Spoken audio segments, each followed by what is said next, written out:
Hi, good morning. I hope you guys are good. So you're welcome. My name is Ayobdamola Olayola for NG Morning Series, and I'm happy to be here this morning. Very, very excited to be here this morning, to be honest. So today we are talking about the 5 pillars of poverty that you have to destroy so that you get rich. Don't worry me, I'm just enjoying the groove at the background. Can you hear it as well? It's really just interesting. You know, life eventually comes down to how much of it that you can enjoy. So you have to make sure that whatever happens, you are enjoying it. That's just the truth. Okay, so let's do this. So what are the 5 pillars of poverty that you need to break to get rich? What are the 5 pillars? What are these things that they are the ones that are fortifying poverty in your life? You sound like a pastor. Okay, I'm not a pastor, you know, and I'm not preaching. So look at poverty like a whole house, a structure, something that is like an edifice and it's just there. It's raining little money, but poverty is still there. It's raining little opportunities, but poverty is still intact. It's raining little contracts, small contract here and there, but poverty is still there. There is some wind of like, maybe there's going to be a change, poverty is still there. There's a wind of new policies, new government, and that poverty is still there. Why? Why is the poverty still standing? Why is poverty still standing? What are the pillars that are holding this poverty in place, which, you know, you may need to break them so that you stop being poor? I don't think I need to explain to you what being poor means.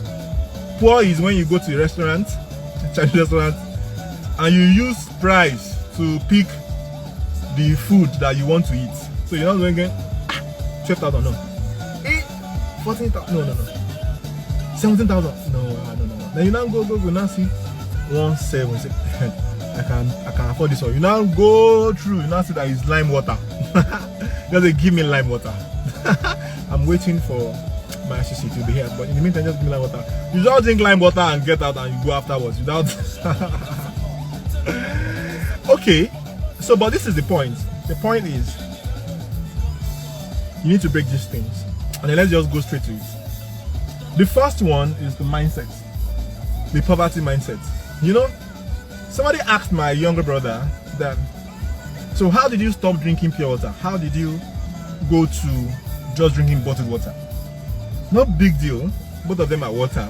It's just that one has particular feel and class. One can enter anywhere, and then there's one other that is restricted to certain things. So you don't want any kind of restriction in your life naturally. So I mean, pure water restricts you both mentally and all, but I mean, bottled water, I mean, that's the height of it. There's nothing else that is used to package water other than bottle. Point is, we are all human beings, but we are differently packaged. So, you know, you don't want to be poorly packaged, whatever it is. So my brother told the person that he just decided, like, look, the extra 45 naira difference between a 5 naira pure water and a 50 naira bottled water is not going to kill me. People can tell you that if you maybe drink enough pure water, maybe you save 45 naira so that you can now buy a house. You need to ask yourself, people that are drinking pure water, where is the money that they've saved? And mostly the people who are drinking bottled water are doing massively well. So what's really the point? At the end of the day, no point. You just need to work on your mindset. You just need to work on your mindset and say, okay, what is rich and what is poor? You need to think. You need to break the roof over your mind. So when they say that somebody, okay, so for example, Otedola bought Ferrari for his daughters. Imagine that you are unable to imagine that that was you. Just imagine. Imagination does not cost you anything. But think about it. Think about one person who is unable to imagine that he is the one who is buying Ferrari for his 3 daughters.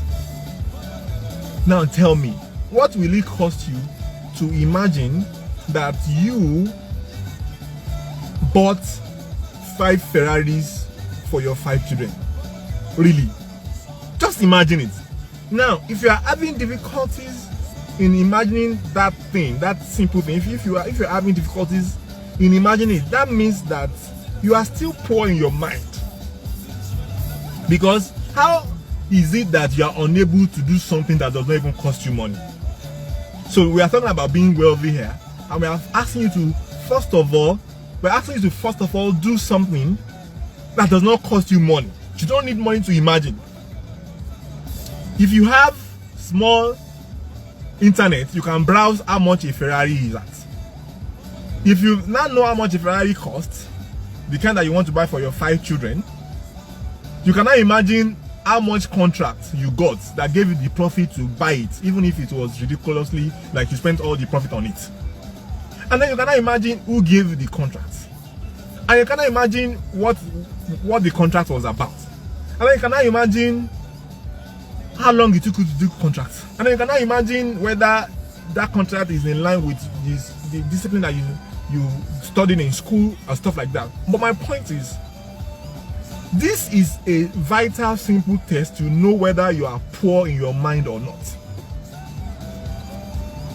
When you start staying by the road to enter Sole of 300 naira because you don't want to go to the park to take a bus of 1,000 naira because you say 700 naira is different to 700 naira, and you now decide to stay on the road. It is a mindset about how much value you place on yourself, not how much you are giving to the people. Not that the bus driver wants to rip you off of extra 700 naira. No, it's the fact that you place so much value on yourself that if you are going somewhere, you're not supposed to be standing by the roadside. You're supposed to be seated respectably somewhere. That is mindset.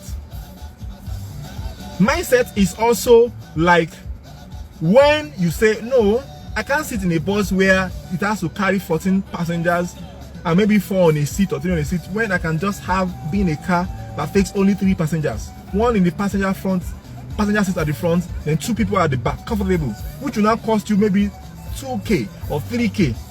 That is, mindset is how much value that you are able to place on yourself. One, that's mindset. Second way that you understand mindset is also how much you are able to tell yourself you deserve. That's mindset. Mindset is also, that's the second thing that mindset is. The third thing that mindset is also how much you are willing to push forward, like forward in your mind. So today you think it's okay to live in a fully detached duplex. Fine, yes. A duplex that costs 50 million. Yeah, that's fine. Some people cannot imagine. Some people want to stay in a bungalow of 3.5 million. So that's okay. I'm happy for you. You're moving forward. But mindset is you being constantly evolving and developing. So you should get to the point where you should start feeling that 15 million naira duplex is okay, but really, what was a 350 million naira duplex? What will it look like? A 350 million naira duplex. What will it look like? Good. And then you start thinking about what will it look like to own an island. It does not cost you anything to think about those things. You don't need money to think about money. So people are poor because they have kept their mind poor. Because I don't know how, to be honest with you, I cannot fathom why a person wants to stay poor mentally, why a person does not want to push forward in his mind when it absolutely costs nothing. So that's one. The first one, Purple by Jennifer. I can see you. You're welcome. We've been doing a series about money, So the first pillar of poverty to break is the mindset. It's the mindset. So you need to break that mindset. That's the first pillar. holding people poor is the poverty mindset. You need to change, you need to swap, you need to constantly push forward in your mind. You need to constantly push forward in your mind. That's one. Second pillar that you need to break is the pillar of attitude. Is the pillar of attitude. There is an attitude for money, for wealth, and there's an attitude for poverty. And this is very sublime, because when two people dressed the same way, two people who are dressed the same way may look the same way, you are almost usually unable to tell their difference in attitude until you see the tangent difference that it brings to their life in another 5 years, in another 10 years. So we have a challenge here. How do you know that you have a bad financial attitude? How do you know that your attitude towards money is bad? How do you know? Now let me tell you how you need to know. Now, the people who are going to be successful always have the attitude of curiosity. Like, they want to know how things work. So if you go to a cinema, when you are in the cinema, let's assume that you went to the cinema to watch Citation, because we should promote things that belong to us. That's why Israelites, the Jewish people, are richer than us, blacks, and that's why United Arab Emirates are richer than us, black. That's why Italians have corporate entities that have spanned years, several years. That's why you have generational wealth across board, because people in Africa do not value what is there. So so that's why I have to use Citation as an example. So just imagine that you went to the cinema to watch Citation, and it's your first time ever. So you're saying, you can go watch a movie in the cinema, you're watching now, and you have never ever had to watch a movie in the cinema. And now you now got there for the first time. Don't worry, it's year 2020, and I mean everybody's supposed to have seen it, blah blah blah blah blah blah blah blah blah. Don't worry, but you are just going there. So you go there. And attitude is to wonder how much it costs the owner of the business entity to build the cinema, and maybe just how much profit the person is making on every movie, whether as a producer or either as the owner of the cinema, or what exactly is the franchise. How does it make money for them? That is an attitude. An attitude that wants to know how is an attitude of wealth. But you see, the other attitude is the attitude where you are most particularly concerned about consumption. This is what I mean. So you are in the same cinema and you are angry that they've not started, and that they are showing trailers of other movies, and say, why are you people doing trailers now? Please just show me the movie that I paid for. That's an attitude of a poor person who is only mostly concerned about consumption. Because if you are wealthy in your mind and you have good attitude, what will come to your mind is, so these trailers, what is the exact psychological effect that they expect these trailers to have on me that will make me watch it? Curiosity. That is an attitude of the rich person. Have you ever seen somebody who is curious but is not rich?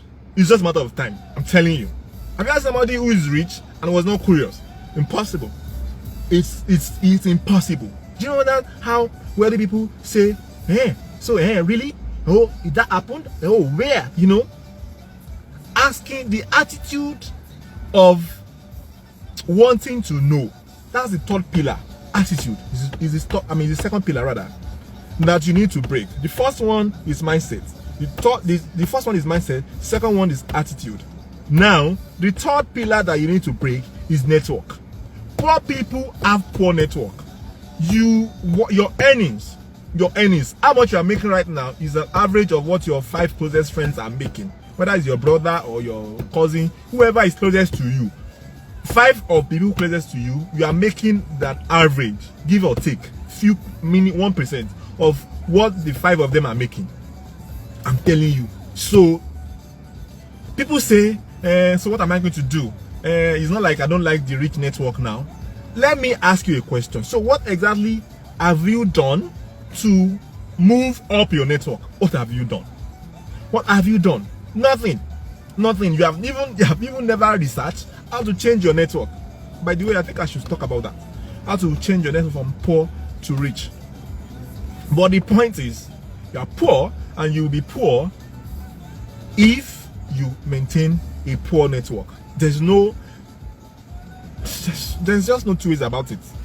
There's just no two ways about it. It sounds really somehow. I could tell you that it's a lie. Or you can be rich if your network is poor. Or, you know, blah blah blah blah blah. You know, that kind of thing. I wish I could. Trust me, I wish I could. But to be honest, there's absolutely no way whatsoever that a person can maintain a poor network and be rich. It just will not happen. It just will not happen.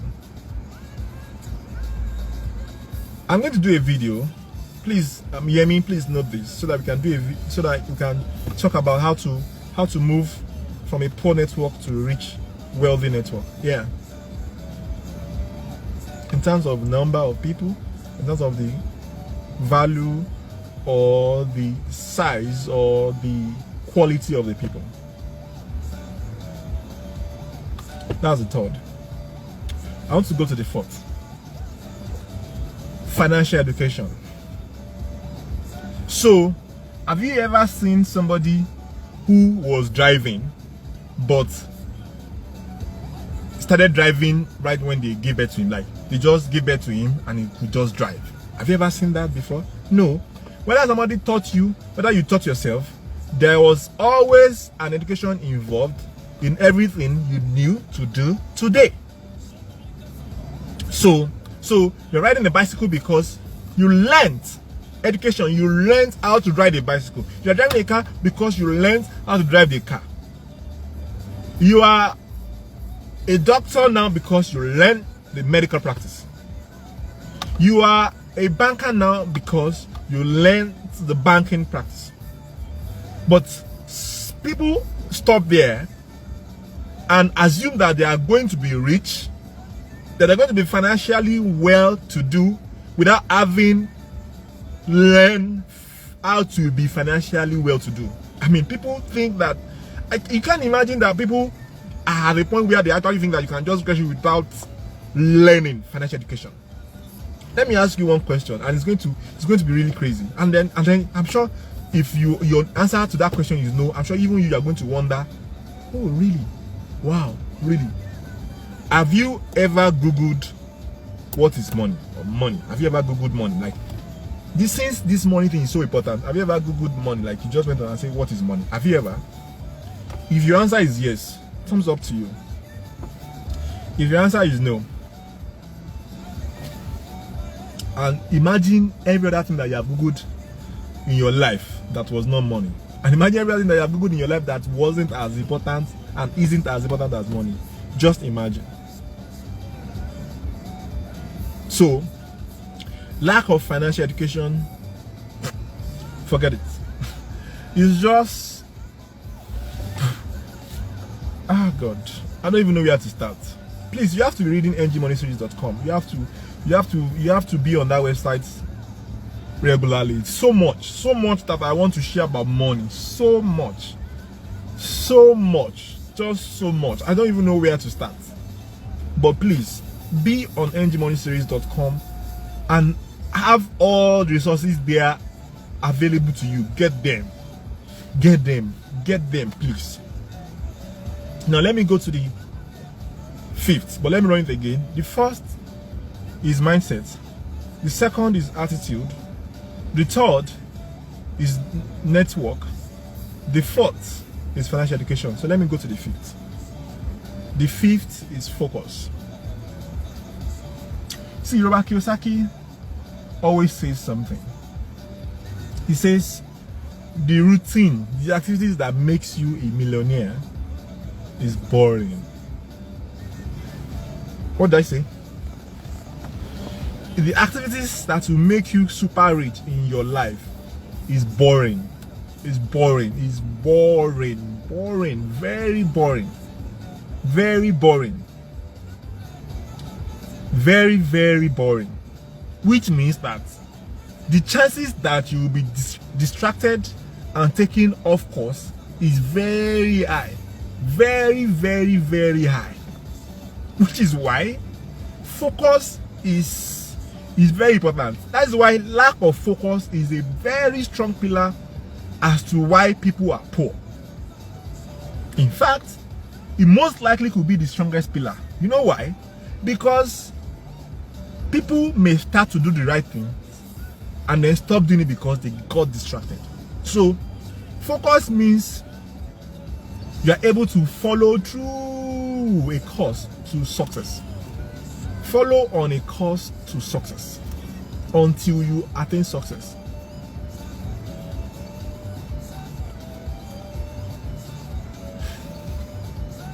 I repeat, the routine, the activities that will make you wealthy, they are boring. They're not exciting. It's exciting to go somewhere and go and blow money off. It's exciting to just sleep at the house and not do anything. It's exciting. It's exciting to just watch TV. It's exciting. It's exciting to just, just stay with a popular series on Netflix. It's exciting. But to show up every day, to do the same thing every day, to follow, what do you call it? To follow up on activities that, are taking slow to compound is difficult. But you have to make sure that you follow through. I'm telling you, you have to. Those are the 5, but it's my habit to always put Jara on it. So yeah, so 5. But I want to add 1 or 2. I'm checking time. I want to add 1 or 2. And the one that I'm going to add, first of all, is fear. Being afraid. Oh God. Do you know just how many things that you would have to deal with if you are wealthy? Do you know how many organizations that you would deal with if you are wealthy? Income revenue service, that's tax. Regulation bodies, big organizations, corporate social responsibilities, people, unions, associations, professional bodies, people that you are mentoring. I'm telling you, if you really think about it, it's enough to get you to be afraid. Like, no, what? Let me just leave this small. Like, let me just stay here. Let me just stay here. People are afraid to launch out. Some people are afraid of failing. Some people are afraid of success. Some people are afraid that their life will never be the same again. Some people are afraid. Whatever fear that it is, it keeps people poor, and you must fight it. Fear. That is the first Jara. Second Jara, the lack of vision. The lack of vision. You see, it's surreal the role that just an ordinary vision mean. Having in mind something that you want to do or want to be. Vision. I mean, seeing, sight, vision, like see. The lack of sight make people poor. The lack of vision. If I say provision, what comes to your mind? The availability of something for something. That's provision. Have you ever wondered that provision is pro-vision? That means for vision. About vision. So you're not going to have resources. You're not going to have resources. You're not going to have money if you lack vision. So have you ever wondered how, when you were in school, you wanted to do an event and they said you go and seek for sponsors and you got sponsors? Which means that you not have gotten sponsor if you don't have what exactly you expect people to sponsor. That's exactly how vision works. You're not going to attract money. You're not going to attract money if you do not have something for the money to come and do. Thank you very much. Thank you for being part of today's live podcast. I really appreciate you taking your time to watch this. We'll be back on Monday. Peace.